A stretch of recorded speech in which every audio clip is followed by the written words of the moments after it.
On a beaucoup parlé d'intimidation ces dernières années, des cas qui ont été soulevés, qui ont fait la manchette parce que ça s'est terminé dans certains cas par des suicides même.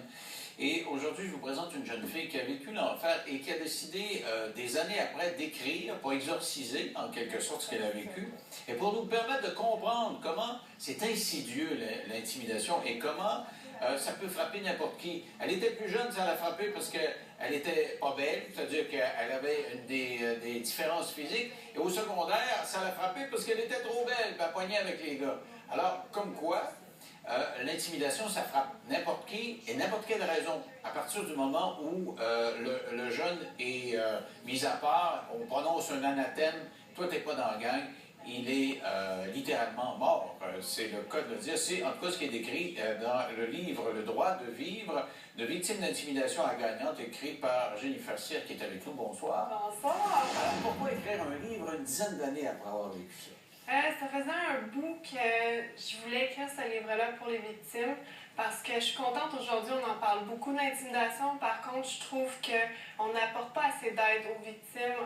Moi, j'aurais aimé dans ce temps-là qu'il y ait quelqu'un qui vienne à mon école et qui me dise « Écoute, il y a de l'espoir, il y a d'autres choses. Si ça ne fonctionne pas, si tu as parlé avec tes parents, ton directeur, puis il n'y a personne qui t'écoute, mais il y a d'autres ressources d'aide. La vie est belle quand tu sors de l'école, tu dois avoir une passion. » J'aurais aimé que quelqu'un vienne me dire ça. Parce que ça n'existe pas dans le livre. Moi, ce que j'ai aimé de ton livre, je veux dire, c'est que j'ai fait beaucoup d'entrevues, mais c'est comme si, d'abord, ça se lit comme un roman, donc on haït du monde, on en apprécie d'autres, mais on comprend comment ça s'installe insidieusement, puis comment une de tes réactions peut prendre beaucoup d'ampleur, parce que d'autres voient, ah, elle a eu peur un peu, puis là, c'est comme des loups, hein? On a l'impression que dans les cours d'école, c'est des loups, et si tu es un peu différente, il y en a qui cognent, et il y en a qui regardent, il y en a qui passent leur chemin, il y en a qui participent, et on va raconter ton histoire. On ne peut pas y aller dans le détail comme dans le livre, mais t'expliques que avant d'arriver au secondaire, tu es au primaire, tu es allé rester en Afrique pendant un petit bout de temps avec tes parents, mais déjà au primaire,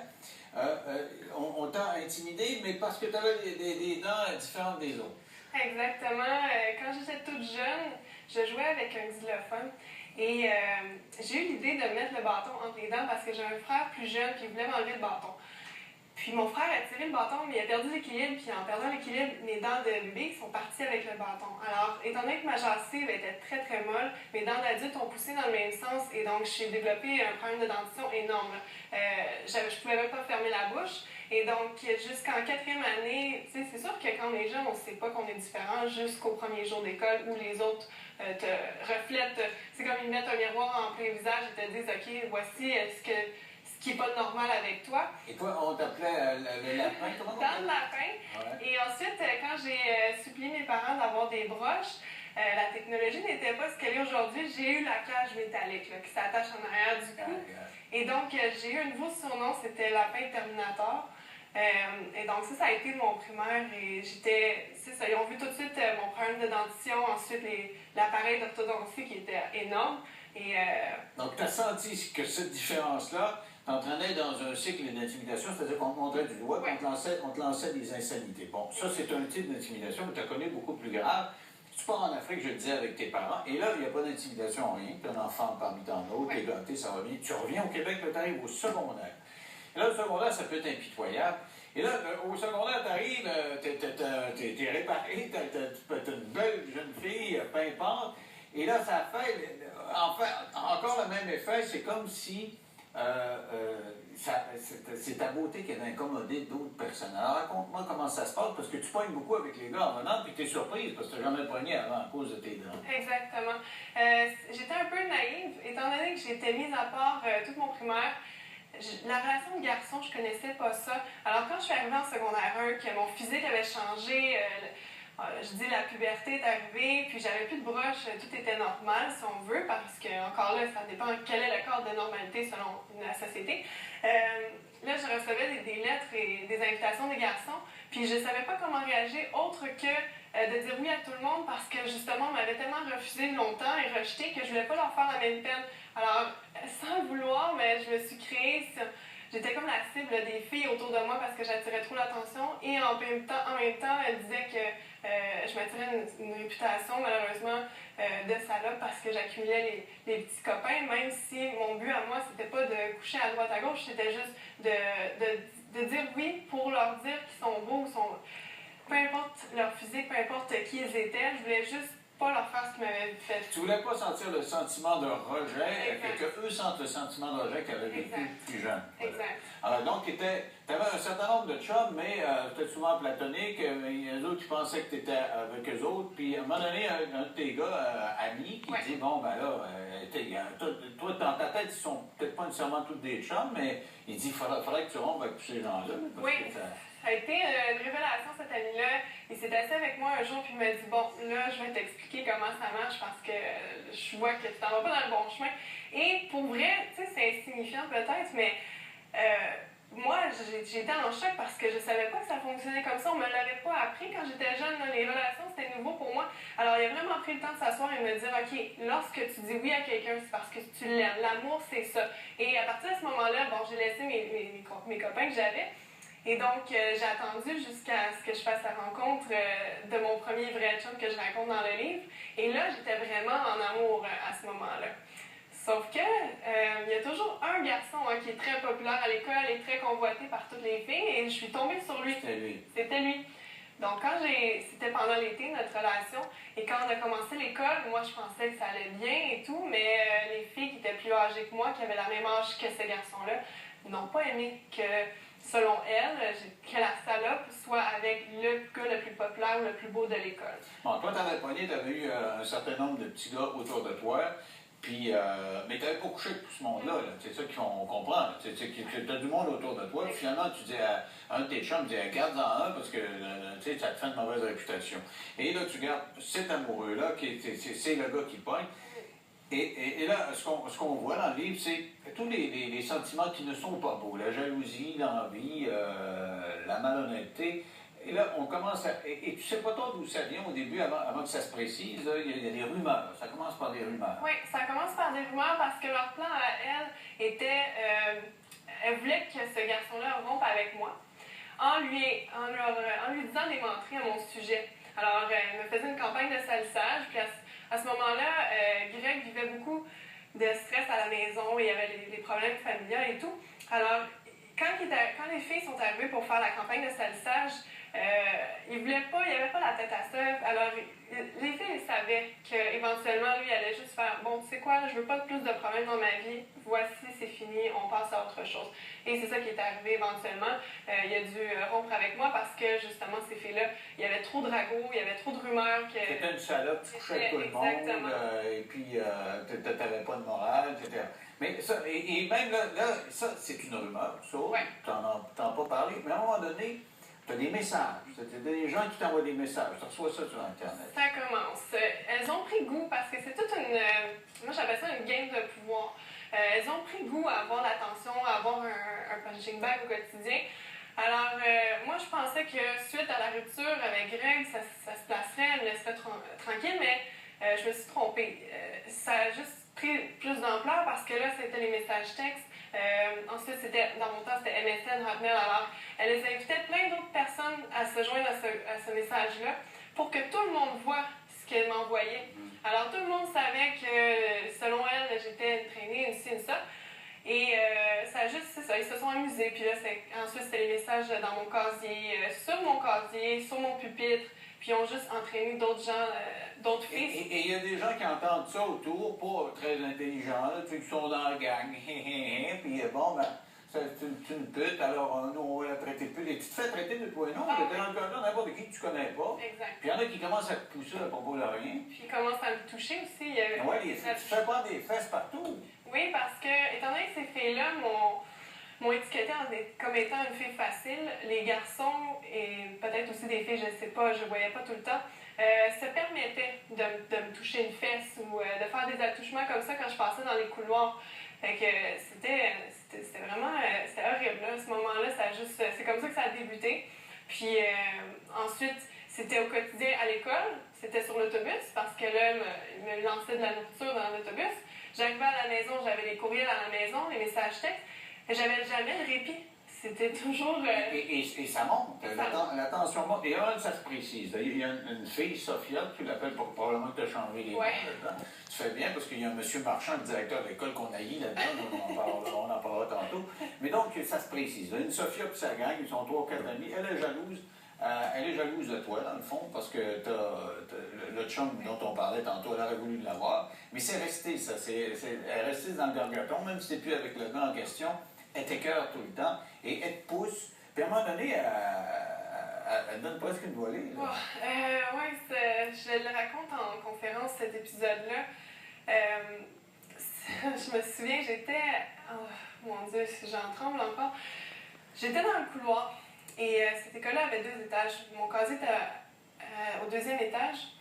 Puis, c'était un changement de classe. On avait quelques minutes là, pour se rendre d'une classe à l'autre. Et je m'en vais à mon casier. Puis tout d'un coup, je me sens poussée. Mais les casiers sont très étroits. Fait que quand je me suis fait pousser dans le casier, le truc où on attache le cadenas me rentrait dans le flanc. Et ensuite, par la douleur, j'étais dans le fond de la case, puis je comprenais pas. Je recevais des coups de partout. Les gens riaient, les gens encourageaient parce que tout le monde, c'était une terreur, cette fille-là. Les gens avaient peur de cette fille-là. Alors, ils l'encourageaient. Et plus je criais, plus il essayait de fermer la porte sur mes chevilles. Et la douleur était juste trop intense. À un moment donné, j'ai perdu connaissance et je me suis réveillée au fond de ma case. Je saignais du nez. J'avais des bleus un peu partout. Puis tout le monde était rentré en classe. Alors, comme si c'était rien, quoi. Oui, c'est ça. Alors, je me suis dirigée toute seule à l'infirmerie avec mes blessures, puis mon nez qui saigne et tout. Puis, comme si de rien n'était, tout le monde était parti. Et ça, là, quand je disais ça, je trouvais ça épouvantable. Et cette fille-là, c'est une terreur. Elle avait donné des volets à d'autres, hein, tu avais été témoin de ça. Et elle laissait planer. Elle envoyait des mots un peu partout. Attention, on va te trouver à telle place. Et toi, tu ne savais jamais, là. C'était écrit, quelle sorte de message? Donne-moi des exemples de messages qu'elle t'a envoyés.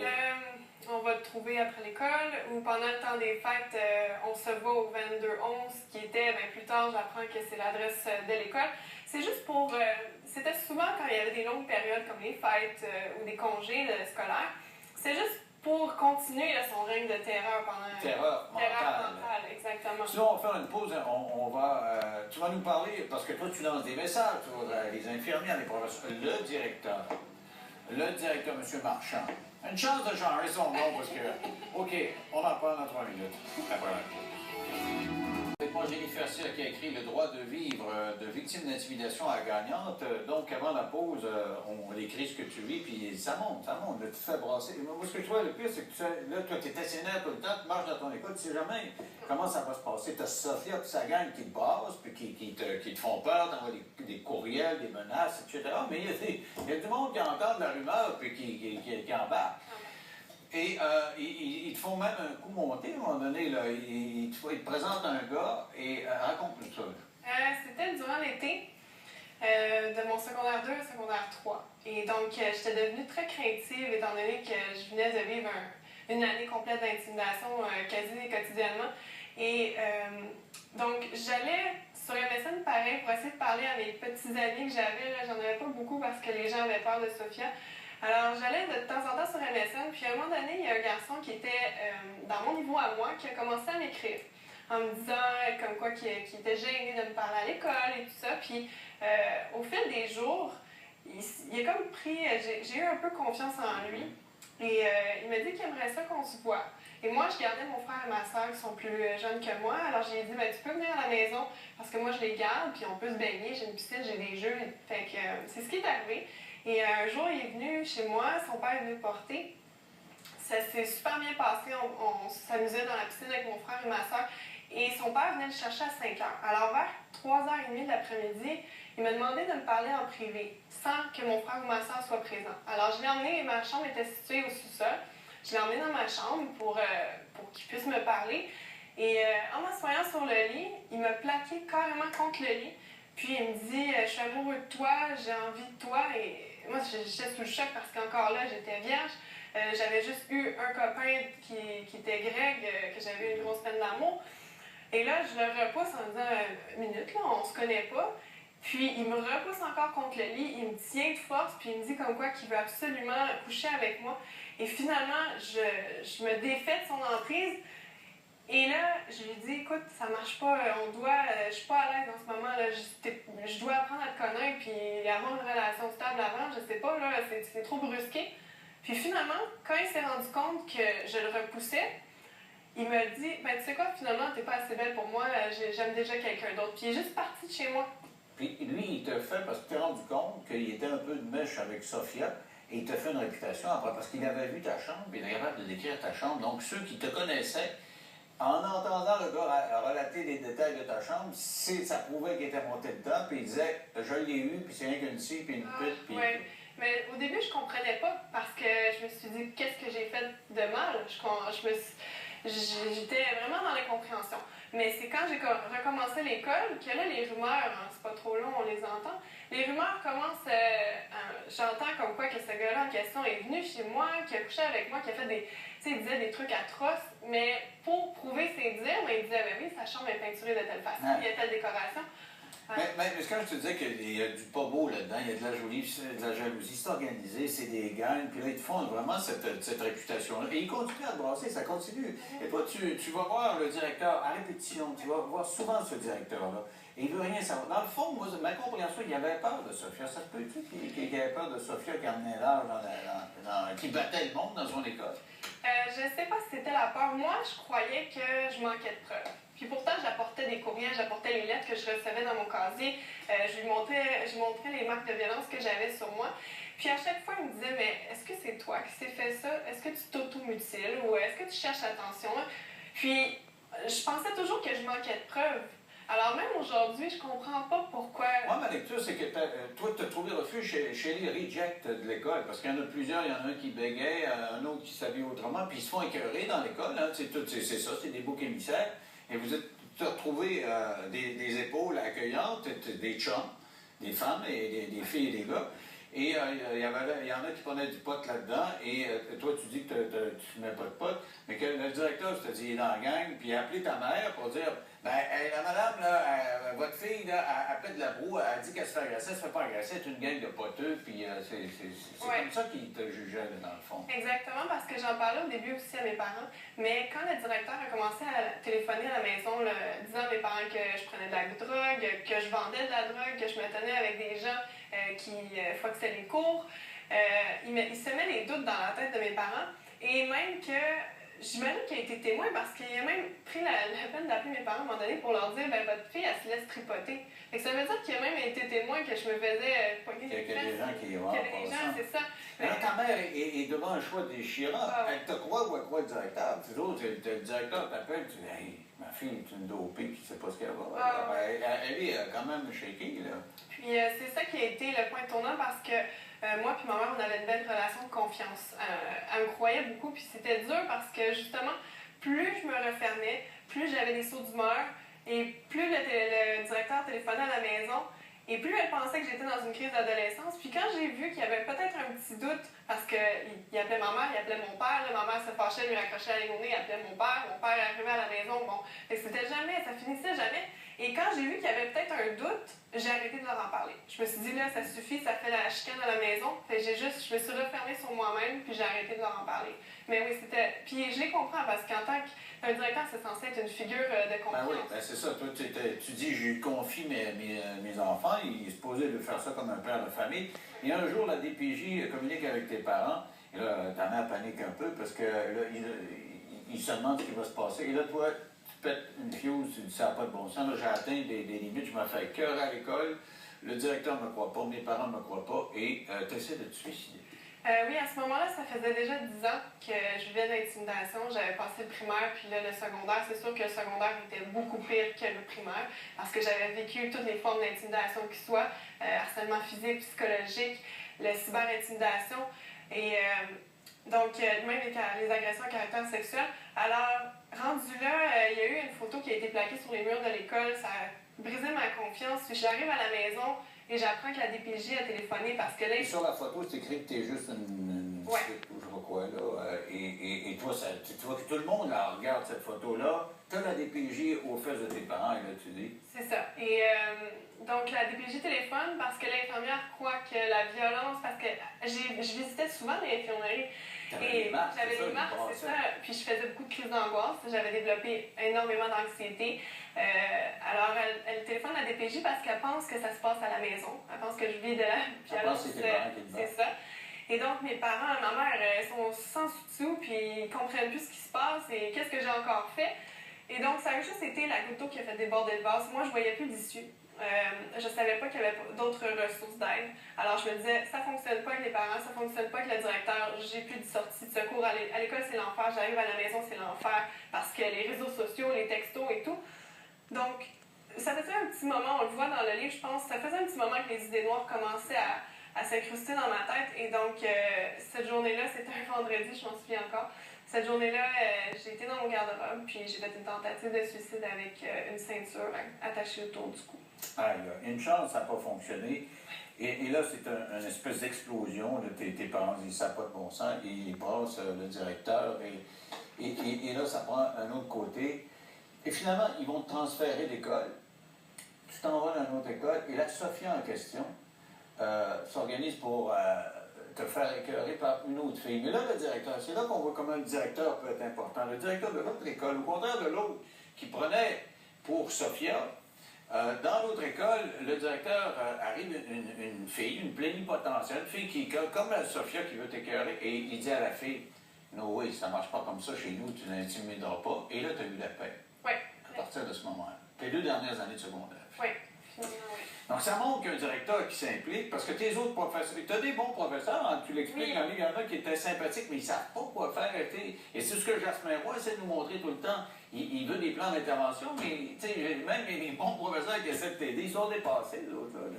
Oui, puis en même temps, je voulais tellement, tu sais, on s'amusait tellement à gâcher ma réputation que je voulais pas la gâcher aux yeux des professeurs. J'étais une bonne élève. J'avais toujours des bonnes notes, alors je voulais pas trop non plus leur en parler pour pas qu'ils aient une opinion différente de moi. Alors, c'est sûr que oui, j'ai eu des bons professeurs. J'en ai un justement qui m'a sauvé la vie, mon professeur de religion. Ah, lui, on l'aime. On a eu ton directeur, mais je veux dire, c'est comme un roman, c'est ça, on s'identifie au personnage, puis on en aime, on en aime moins d'autres. Alors, qu'est-ce que tu tires comme enseignement? Là, maintenant, tu es conférencière, tu es plus solide à cause de ça? Oui, bien, c'est sûr, il y a eu un long cheminement après ça. Ça fait déjà 10 ans que c'est terminé. Et ça m'a pris 10 ans avant d'en parler. Il y a eu un long cheminement. J'ai vu des thérapeutes. J'ai dû faire face à moi-même parce que j'avais plus confiance en moi, j'avais peur, j'avais développé de l'agoraphobie, des crises d'angoisse. Donc, il y a eu un long cheminement, un long travail sur moi-même. Et quand j'ai compris tout ça et j'ai commencé l'écriture du livre, je me suis dit, si je veux que mon livre entre dans les écoles, je dois parler aux jeunes, je dois parler aux élèves et aux victimes. Alors, je me suis dit, bon, ben, je vais devenir conférencière. C'est comme ça que j'ai été chercher mes cours et qu'en l'espace de quelques mois, j'ai donné 29 conférences dans les écoles ici. Et à chaque fois, c'est ce que je tire parce que mon but premier, c'est de parler aux victimes pour leur donner espoir, puis en même temps les encourager à refuser toute forme d'intimidation. Mais d'un autre côté, je veux aussi faire prendre conscience aux intimidateurs et ça a fonctionné parce qu'à 2 reprises, j'ai des intimidateurs qui se sont auto-dénoncés lors d'une conférence. Arrête donc. Oui, ils ont levé la main en plein milieu. Parce que ta Sophia, on l'a eu. Je sais pas ce qu'elle est devenue, Sophie. Sais-tu ce qu'elle est devenue? Oui, elle est devenue pas grand-chose. Ouais, pas grand-chose. En tout cas, elle était mal partie puis ça a mal fini. Merci beaucoup, Jennifer. Bonne chance pour la suite des choses. Ça s'appelle Le droit de vivre de victime d'intimidation à gagnante. Restez là au retour. Pascal Willemite avec nous dans 3 minutes. À tout de suite.